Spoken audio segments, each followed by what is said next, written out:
cemetery project is going, I think, a whole lot better than we expected at the onset. Very successful so far. Seems like there's a lot of small issues that a lot of people had about filling in the names, dates, husbands, wives, same stone as and such as that.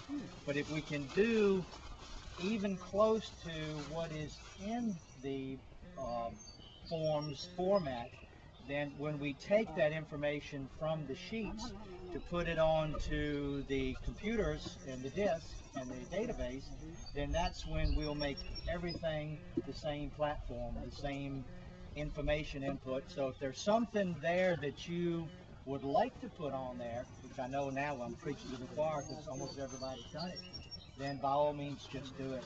And we'll then take it and put it in the database on the same format as all of them. One of the things we've been doing is, like, if we know something like their nickname or something like that, we've just been putting it in parentheses. Yes. I mean, is there a format that you want us to do? No, and that's a perfect example, because there are things that each person might know when they go to do the cemetery of their choice, and they do the cemetery of their choice because they know these things.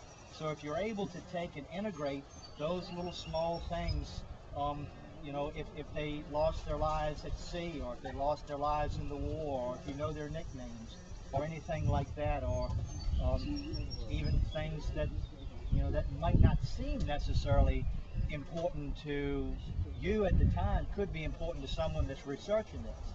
So that's why we kind of like to do that. Now the database, we've run into a few hiccups on the database, so now we're trying to work with the Rappahannock Community College in Warsaw and have some of their IT people to come in and help us to try to get some of these bugs out of this thing that I'm just not smart enough to do. So if anybody here has any expertise in access or any kind of the Microsoft database or MySQL databases or any of that, I sure could use your help. Photographs, some people are taking pictures of the tombstones, some aren't, that's fine.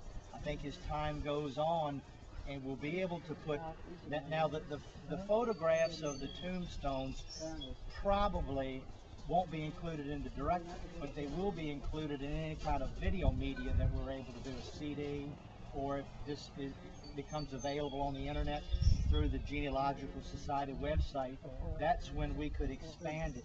But probably because of the cost of producing the books and the printing, we might have to, you know, prioritize what we want to do and just go with it, you know, on that, from that standpoint.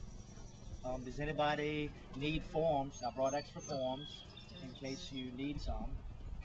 Anybody need additional books? I think there are 3 left, and what we try to do is I send the forms, and my wife takes them to work at the Bank of Lancaster at Northside, and that way it's kind of a convenient spot. It's beside McDonald's and next to the food line right north of Kilmarnock.